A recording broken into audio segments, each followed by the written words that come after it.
Frères, je réfléchissais à quelque chose qui arrive souvent au Brésil. Voilà. Réfléchissez-y. La majorité des gens croient en Dieu, n'est-ce pas?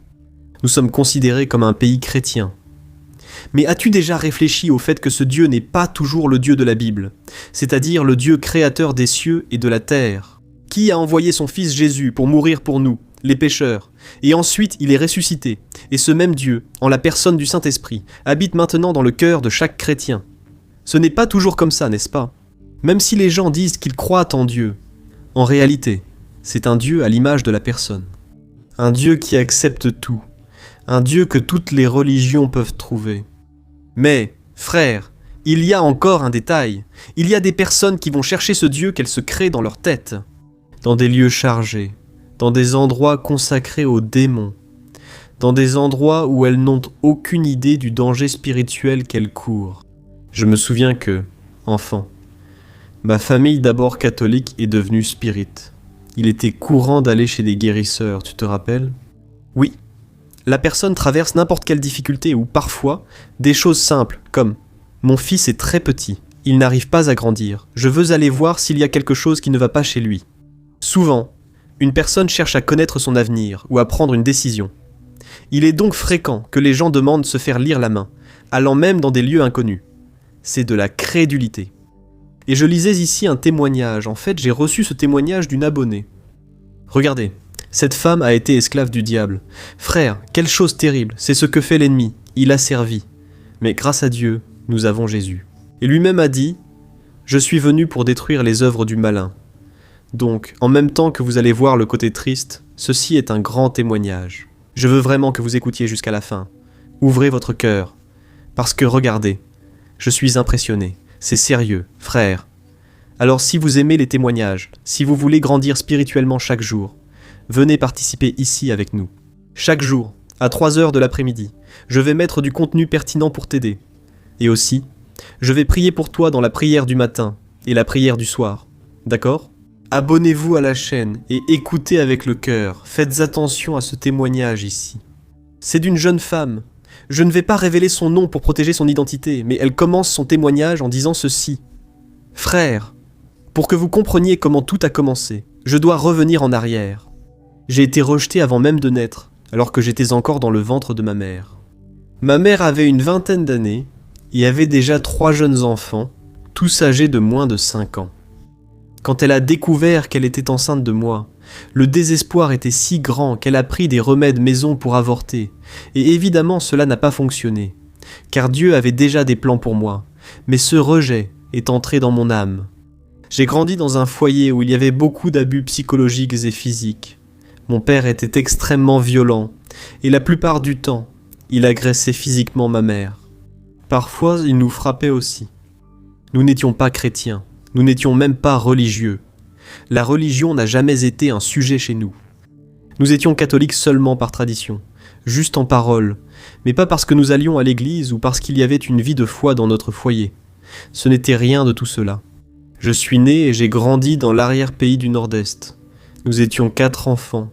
Plus mon père et ma mère. Nous avons traversé beaucoup de difficultés financières, depuis aussi loin que je me souvienne. On a toujours vécu dans la gêne, nous n'avions presque jamais d'argent pour quoi que ce soit, et nous étions toujours endettés. Quand j'ai eu 6 ans, mes parents ont commencé à voyager à São Paulo en cherchant une vie meilleure, jusqu'à ce que quand nous avons eu 10 ans, ils ont décidé de rester pour de bon et nous sommes allés vivre dans la Baixada Santista. À cette période, au début de mon adolescence, les abus à la maison étaient toujours très présents. Mais en grandissant, on devient plus conscient de l'horreur qui se passe. Ma mère n'a jamais cherché de l'aide, elle n'a jamais demandé du secours. Personne dans la rue ne savait ce qui se passait entre nos 4 murs. C'était un terrible secret entre nous 4 et mes parents. Mon père avait l'habitude de beaucoup boire. Il était souvent ivre et ma mère se faisait toujours battre. Et nous, les enfants, essayons toujours de nous interposer dans la bagarre pour défendre notre mère et éloigner mon père d'elle. Avec le temps, ma sœur aînée a trouvé un petit ami. Elle s'est mariée et a quitté la maison. Peu après, mon frère, qui était le 2e, est parti lui aussi. D'ailleurs, il arrivait à se tirer de beaucoup de choses simplement parce qu'il était un homme. Ensuite, mon autre sœur a aussi trouvé un petit ami et est partie. En gros, je me suis retrouvé seul dans cette maison. Sans le soutien de mes frères et sœurs, je suis devenue une adolescente extrêmement rebelle parce que je me sentais très abandonnée. J'étais la seule là-dedans, à tout supporter, et toute cette violence à laquelle j'ai assisté m'a transformée en une personne amère, dépressive. Je répondais à tout, je criais, j'étais remplie de haine. Et c'est à cette époque-là que j'ai fait un voyage de retour dans le Nord-Est et que j'ai rencontré le père de mes enfants. Nous avons commencé à sortir ensemble et en quelques mois je suis tombée enceinte. Je n'avais que 17 ans. J'ai terminé le lycée, j'ai eu mon diplôme enceinte et je suis allée vivre avec lui là-bas, dans le Nord-Est. C'est là que les choses ont commencé à devenir étranges sur le plan spirituel. C'est parce que sa famille avait des croyances entièrement tournées vers des rituels de sorcellerie, des sorciers et des pratiques occultes très lourdes. Et comme j'avais grandi en voyant ces choses de loin dans la région, je pensais que c'était normal. Pour moi, tout comme le catholicisme traditionnel était normal, les pratiques des cultes afro-brésiliens autour de nous semblaient aussi totalement normales. On n'identifiait pas cela comme étant bon ou mauvais, c'était juste une religion de plus. L'atmosphère de cette maison était très lourde, dense, chargée d'un silence étouffant et d'odeurs étranges de bougies et d'herbes qu'ils brûlaient en pleine nuit. On pouvait sentir des frissons rien qu'en marchant entre les voitures, dans les rues, les rues, les rues, les rues, les rues. C'était le Saint-Esprit qui me dérangeait, parce que j'essayais toujours de rester loin des rituels qu'il pratiquait. Mais comme je vivais avec lui, d'une manière ou d'une autre, j'étais impliqué. Quand mon fils est né, nous l'avons baptisé dans une église catholique par tradition. Mais sa famille, elle a beaucoup insisté, à cause de leurs croyances, pour que j'emmène aussi le garçon dans leur terreiro pour accomplir un rituel. J'étais jeune, naïf, j'avais 17 ans et je n'avais aucune idée du danger. Alors j'y suis allé, et j'ai présenté mon bébé dans ce que je sais aujourd'hui être un temple de force maléfique. 6 mois ont passé, et nous avons eu beaucoup de problèmes avec sa famille. Alors nous avons décidé de retourner dans l'état de São Paulo. Cette décision de revenir a été le début d'une action de Dieu à laquelle je ne m'attendais pas. Nous étions complètement sans argent, hébergés chez des gens et avec un bébé à nourrir. Le désespoir de ne pas savoir quoi donner à manger à mon fils le lendemain me broyait de l'intérieur. C'est alors que j'ai réussi à trouver un emploi dans une boulangerie de quartier. Le propriétaire là-bas était croyant, il était chrétien, un vrai serviteur de Dieu. Frère, c'était la première fois de toute ma vie que j'entendais parler de Jésus. Je n'avais jamais entendu parler de lui auparavant, et chaque fois que cet homme parlait de Jésus, j'étais émerveillé. On aurait dit un enfant écoutant une histoire d'aventure. Je me dépêchais de nettoyer toute la boulangerie avant la fin de mon service juste pour pouvoir m'asseoir avec lui, prendre un café et entendre parler de Jésus. Je me souviens parfaitement du jour où il m'a parlé de la résurrection. Quand il a dit que Jésus était revenu à la vie le 3e jour, j'ai ouvert grand les yeux et j'ai demandé « Jésus est revenu à la vie le 3e jour ». À ce même instant, cet homme a commencé à pleurer et à sangloter profondément. J'ai eu très peur, pensant que j'avais dit une bêtise, et j'ai demandé « Mon Dieu, qu'est-ce que j'ai fait de mal ?» Cet homme a alors essuyé ses larmes.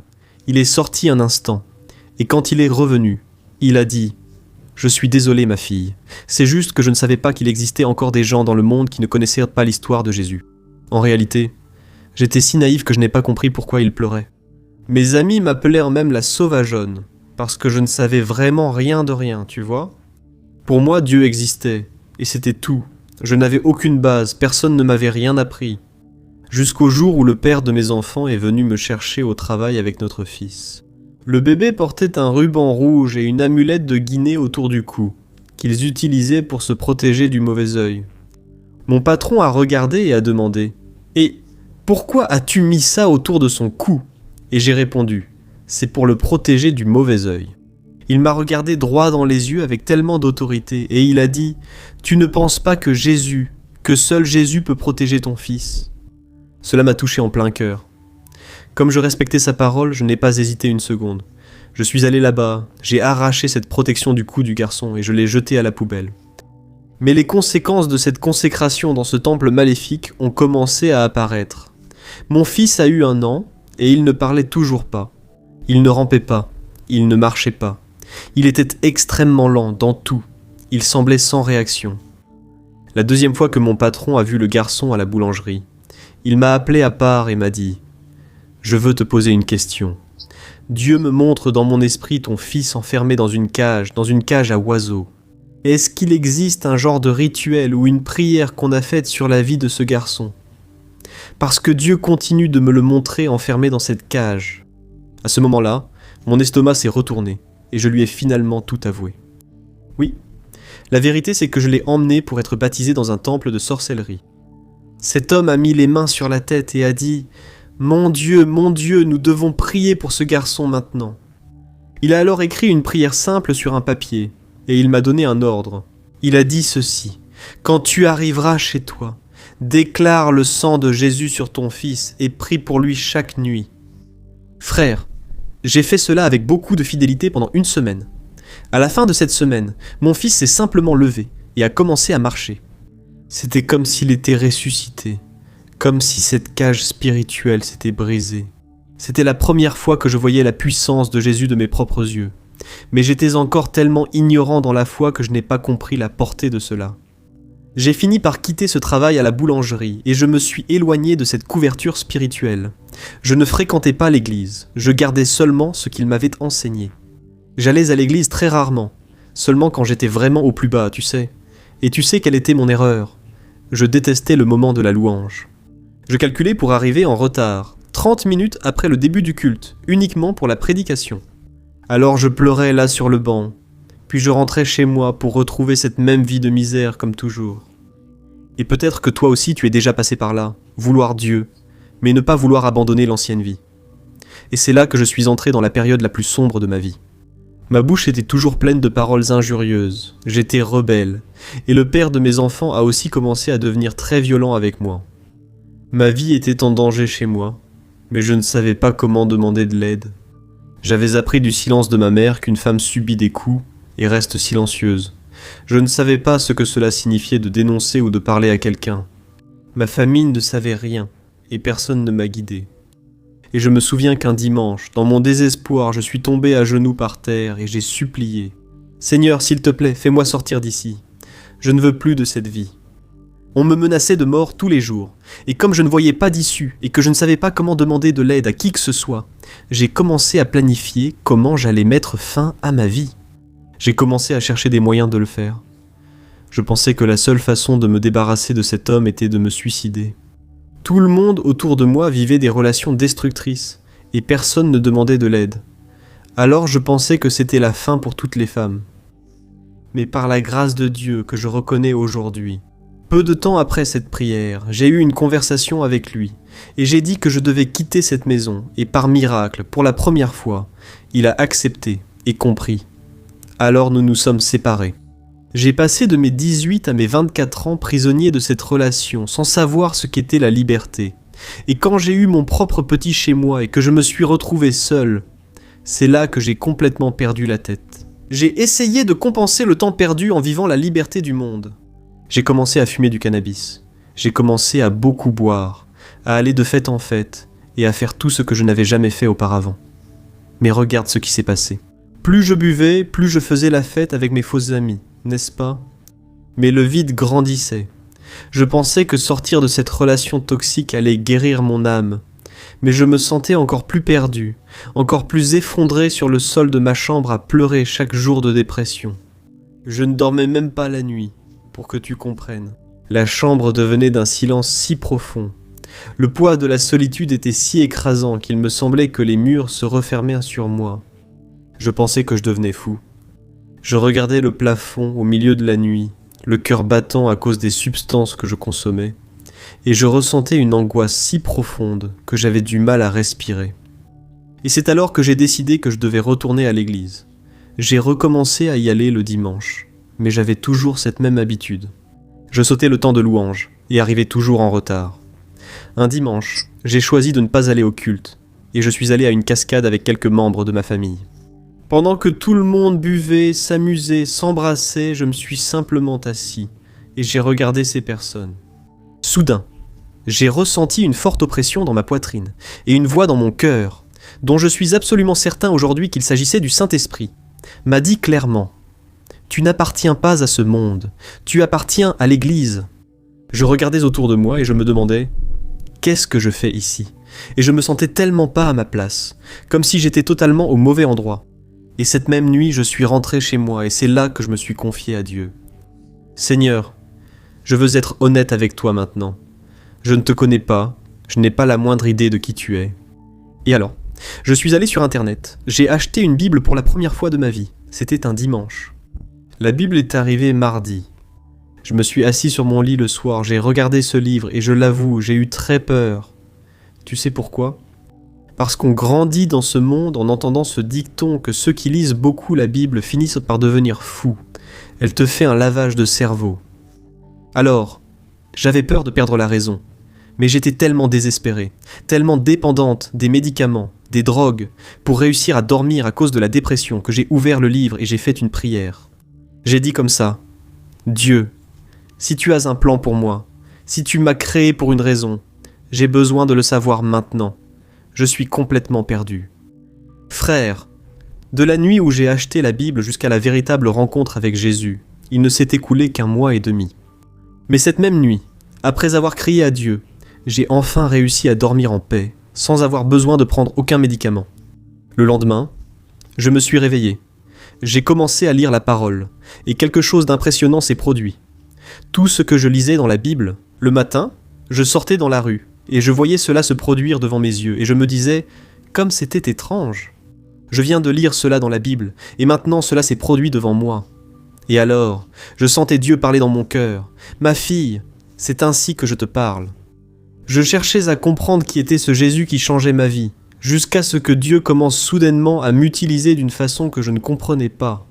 Je m'asseyais pour parler avec les gens, puis je me mettais soudain à transmettre des messages, des paroles de sagesse, des paroles de connaissance sur leur vie, des choses secrètes que je ne pouvais pas savoir. Et j'avais tellement faim de Jésus qu'il a commencé à m'utiliser, même dans mon ignorance spirituelle. Je ne connaissais presque rien de la Bible. Mais Dieu a commencé à m'utiliser, et j'ai commencé à remarquer que les batailles spirituelles devenaient alors plus graves, plus lourdes.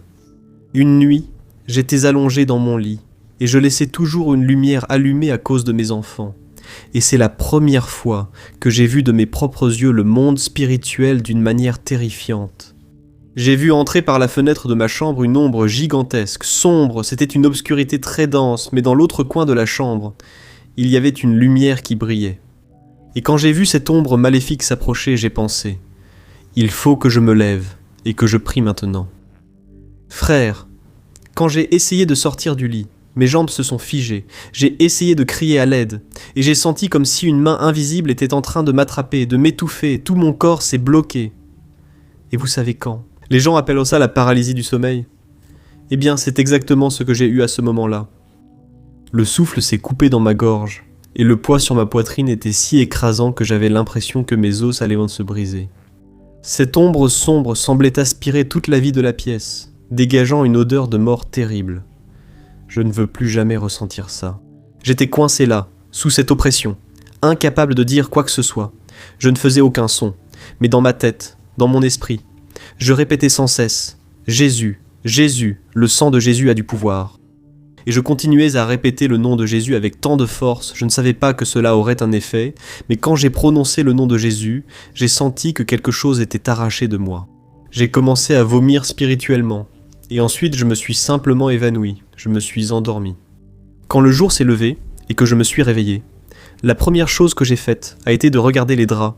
Il n'y avait aucune tache, aucun signe de vomi. Mais je savais parfaitement tout ce qui s'était passé. Le vomi était donc spirituel, et j'ai compris qu'il y avait eu là une véritable délivrance. J'ai réalisé que j'étais entré dans un monde totalement nouveau, mais en même temps dangereux. Alors j'ai écrit à ma sœur qui habitait là-bas dans le nord-est, et elle fréquentait déjà une église. Je lui ai dit « Sœur, je deviens folle, j'ai des visions, je fais des cauchemars horribles, je vois des démons qui m'étouffent, des gens qui me poursuivent. Je fais des paralysies du sommeil. Et, en même temps, je commence à parler avec les gens et c'est comme si Dieu me montrait ce qui se passe dans leur vie. Je commence à donner des révélations. Qu'est-ce qui m'arrive ? Elle n'a pas su m'aider, mais elle m'a donné le contact de sa pasteure. J'ai donc appelé la pasteure et je lui ai tout raconté en détail. Et tu sais ce que cette femme de Dieu m'a dit ? Elle a souri et elle m'a dit « Ma fille, sois la bienvenue dans le royaume de Dieu. » À partir de là, j'ai cherché une église locale et j'ai commencé à y aller. J'étais en feu pour Jésus. Je faisais des vidéos sur les réseaux sociaux tous les jours en parlant de ce que Dieu faisait. Même sans bien comprendre les termes de l'église, je ne savais presque rien. Mais je me souviens que, dans cette communauté, j'ai commencé à passer par des délivrances, par des manifestations de démons dans mon corps. Je m'évanouissais simplement et, quand je me réveillais, je faisais des cauchemars. Elles m'ont dit que le diable voulait prendre ma vie. Il n'était pas du tout satisfait de ma décision. C'était un temps de délivrance. Et je me souviens aussi que, même si ces personnes m'ont beaucoup aidé, les pasteurs là-bas étaient très distants. Ils ne m'offraient pas d'accompagnement rapproché. Un jour, lors d'une retraite de femmes, j'ai ressenti une immense délivrance. C'est alors que j'ai décidé de recevoir le baptême d'eau. Mais fais attention, tu peux penser qu'après le baptême, tout devient tout rose, n'est-ce pas ? Mais pour moi, la bataille spirituelle est devenue encore plus intense. Les visions et les attaques ont beaucoup augmenté. Et je disais toujours comme ça à Dieu, « Seigneur, je t'aime, j'ai de la joie. Maintenant j'arrive à dormir, mais je ne supporte plus cette guerre sans que personne ne me donne d'instructions. » Et comme les pasteurs de cette église n'avaient pas beaucoup de temps pour moi, j'ai pris une décision. Je me suis éloigné de là, et j'ai commencé à chercher Dieu tout seul, dans ma chambre. J'ai commencé à Deus sozinho no meu quarto. jeûner, à veiller. J'ai commencé à me réveiller chaque jour, à 3 heures du matin, pour prier. Et c'est là, pasteur, que j'ai découvert vos vidéos, les prières du matin. C'est pendant ces nuits que Dieu a commencé à me parler de façon audible, de façon claire, chaque jour. J'ai ressenti très fort dans mon cœur que je devais prendre la même attitude qu'Abraham. Je devais quitter ma famille, je devais aller dans un nouvel endroit. Je devais quitter la Becchada Santista et soudainement Dieu a ouvert les portes et il m'a béni avec une belle maison dans une grande ville de l'intérieur du pays. Tout s'est passé sans aucun effort, avec la main de Dieu agissant dans chaque détail de la documentation. Avant de déménager, je me rappelle avoir assisté à un concert de musique chrétienne avec ma meilleure amie, où nous avions des billets VIP. Nous sommes arrivés en retard, car nous avons aidé un homme dont la voiture était embourbée en chemin. Quand nous sommes entrés dans l'événement, l'endroit était déjà plein, mais devine quoi ? Il y avait exactement 2 chaises vides au tout premier rang, juste au milieu. Alors nous nous sommes assises là, et quand la louange a commencé, frère, le Saint-Esprit est descendu sur moi avec une telle puissance que je ne pouvais pas rester en place. J'ai commencé à marcher dans la salle, à imposer les mains sur les gens et ils tombaient au sol, délivrés. Je m'approchais de personnes que je ne connaissais pas pour leur parler à l'oreille, et je leur révélais des secrets que Dieu mettait dans ma bouche. Moi-même j'étais étonné et je me demandais, « Mon Dieu, tu peux m'utiliser comme ça aussi ?» J'étais émerveillé par ce que Jésus faisait à travers ma vie. Mais combien de fois pensons-nous que simplement parce que nous sommes consacrés, que nous sommes avec Jésus, les choses vont devenir de plus en plus faciles, n'est-ce pas ? La vérité, c'est que ma conversion a eu un impact très fort sur ma famille. Ce fut le moment le plus heureux, mais en même temps le plus douloureux. Ils voyaient que je n'étais plus cette femme agressive et pleine de gros mots. Ils voyaient que j'étais devenue douce, amoureuse de Jésus, mais ils ne comprenaient pas le monde spirituel. Ils pensaient que je devenais folle, fanatique, et Dieu m'a alors montré que je devais m'éloigner d'eux pendant un certain temps. J'ai continué à aimer ma famille, mais j'ai arrêté d'aller à leurs fêtes mondaines. J'ai arrêté de passer autant de temps avec eux. Et chaque fois que nous nous voyions, je ne savais parler que de Jésus. J'ai dû supporter leur regard de jugement et les laisser. En observant simplement ma vie, ils ont vu la transformation de loin.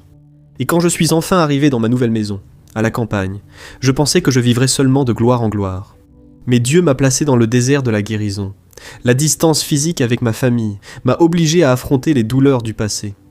C'est alors que Dieu a commencé à faire remonter des souvenirs. Les abus que j'ai subis dans mon enfance, les coups que je voyais ma mère recevoir, le rejet lié à la tentative d'avortement qu'elle avait faite, tout cela est remonté à la surface. Et je pleurais beaucoup, seul, parce que je n'avais pas encore d'église là-bas. Je visitais quelques églises, mais je sentais que le Saint-Esprit était prisonnier, figé par des règles humaines. Et moi, je voulais la liberté. Jusqu'à ce que Dieu, alors, me montre une église, j'ai commencé à fréquenter cette église locale, une communauté très bénie. Quand je suis entré là-bas, j'ai été accueilli avec des étreintes, des sourires, et mon cœur a ressenti une grande paix. J'ai compris que c'était là ma place. J'ai alors cherché le pasteur, et j'ai été très clair. J'ai dit ceci. Je ne veux pas seulement fréquenter, je veux venir pour servir, je veux venir pour faire l'œuvre de Dieu. Mais j'ai besoin qu'on prenne soin de moi. J'ai besoin de quelqu'un pour me guider, parce que souvent je transmets des paroles aux gens. Je ne sais pas ce que cela signifie. Et c'est alors que l'épouse du pasteur m'a accueilli. Nous avions des réunions, des appels tous les jours, où elle exerçait un ministère de délivrance et de guérison dans mon esprit. Et ces séances de guérison étaient comme des chirurgies de l'âme. Ça faisait mal à l'esprit. Je passais des heures à pleurer sur le sol du salon de la pasteur, me rappelant chaque parole maudite que j'avais entendue de mon père, chaque agression que j'avais subie dans ma relation passée. Ma poitrine semblait prête à se déchirer sous la douleur, mais chaque larme allégeait un peu le poids du traumatisme. Dieu m'a appris qu'il n'était pas seulement mon sauveur, il était celui qui me guérit, mon médecin. Il m'a dit « Ma fille, je veux entrer dans ces blessures que tu gardes en toi. Ce que tu as vécu dans ton enfance et avec le père de tes enfants n'était pas juste, mais j'étais là pour te protéger. Et maintenant, je veux te guérir, te libérer définitivement. Frère, là, j'ai dû apprendre ce qu'est le vrai pardon. Je me souviens que je ne le savais pas, mais je gardais une rancœur si profonde envers mes parents. Je les tenais tous deux responsables de mes souffrances d'enfance. Mais Dieu, il m'a brisé. Il m'a montré que mes parents étaient aussi des victimes du passé, qu'ils ne donnaient que ce qu'ils avaient reçu. Et j'ai dû leur pardonner. J'ai répété les mêmes paroles que Jésus a dites sur la croix. « Père, pardonne-leur, car ils ne savent pas ce qu'ils font. » Frères, regardez le miracle. Aujourd'hui, mes parents me rendent visite quand ils le veulent. Nous discutons, nous parlons de Dieu, la relation a été totalement restaurée.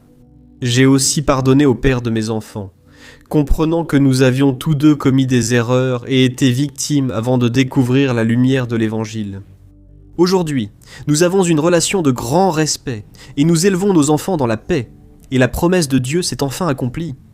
Mes sœurs se sont converties, leurs maris ont accepté Jésus et toute ma famille. Maintenant, enfin, elle suit les chemins du Seigneur. Et j'ai des amis proches là-bas à mon travail.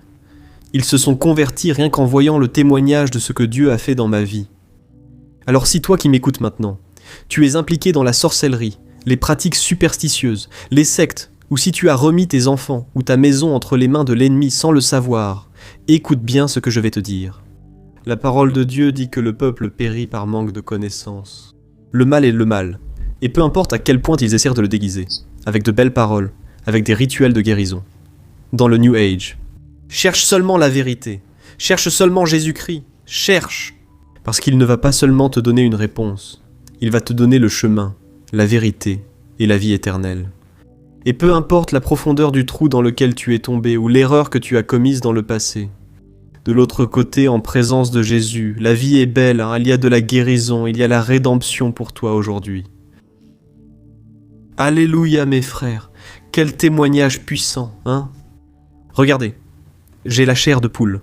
J'ai vraiment ressenti la manière dont Dieu a pris soin de cette sœur. J'espère que vous avez été vraiment édifiés, que Dieu a parlé à votre cœur, et maintenant je vous demande de partager. Combien de personnes ont besoin d'entendre une histoire comme celle-ci, n'est-ce pas? Une histoire de résilience, une histoire de miracle, de délivrance. Alors, cliquez sur la petite flèche pointant vers la droite, ici en dessous de la vidéo. Sélectionnez WhatsApp et choisissez les personnes à qui vous allez envoyer, d'accord? Je vais aussi laisser ici à l'écran 2 autres témoignages. Ils sont très forts. Mes frères, je veux que vous les regardiez, d'accord? Je t'attends donc dans la prochaine vidéo, que Dieu te bénisse puissamment. Je t'embrasse bien fort.